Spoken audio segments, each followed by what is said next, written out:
Bonjour. Aujourd'hui, je vais vous parler de l'ISS, la station orbitale qui se trouve au-dessus de votre tête.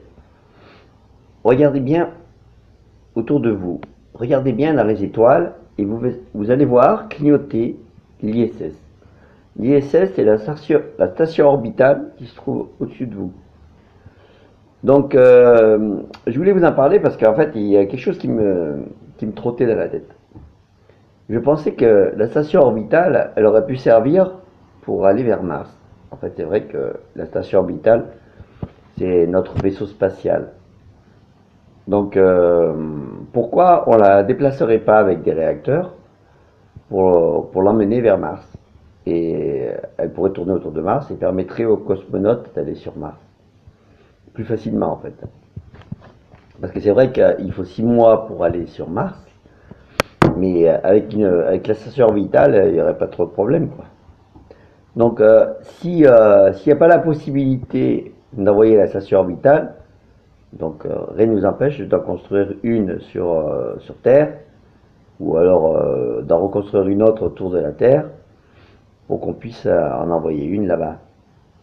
Mais comme on a la maquette là-haut, donc il n'y a aucune raison à ce qu'on ne puisse pas en reconstruire la même.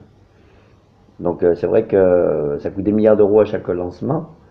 Mais il y a sûrement une possibilité, par exemple, avec des ballons d'hélium, de construire une station orbitale au sol et puis de la faire décoller à partir d'une certaine hauteur et puis avec des réacteurs la mettre sur orbite.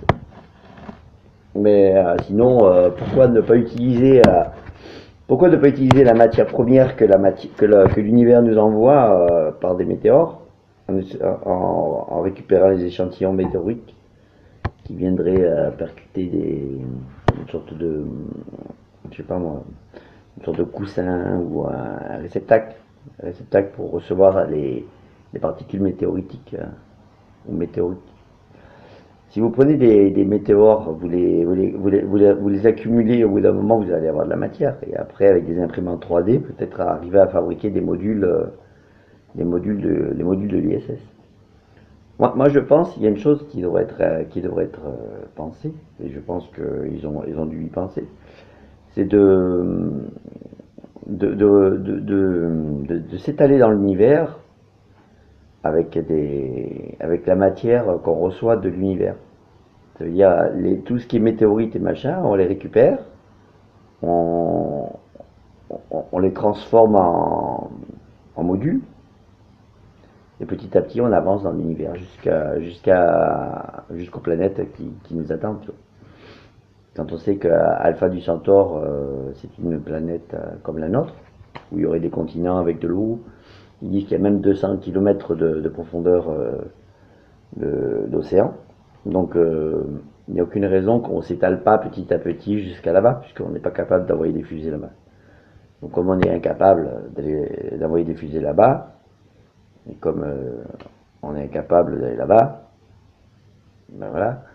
Donc il est logique qu'on étale des modules petit à petit jusqu'à là-bas. Parce que rien que pour envoyer une fusée à Alpha du Centaure, il faut quand même, à la vitesse de la lumière, 4 ans. Donc c'est énorme, 4 ans. Donc voilà. Donc voilà la solution. C'est de récupérer la matière cosmique et d'en fabriquer des modules avec une imprimante 3D. Allez, à bientôt. Au revoir.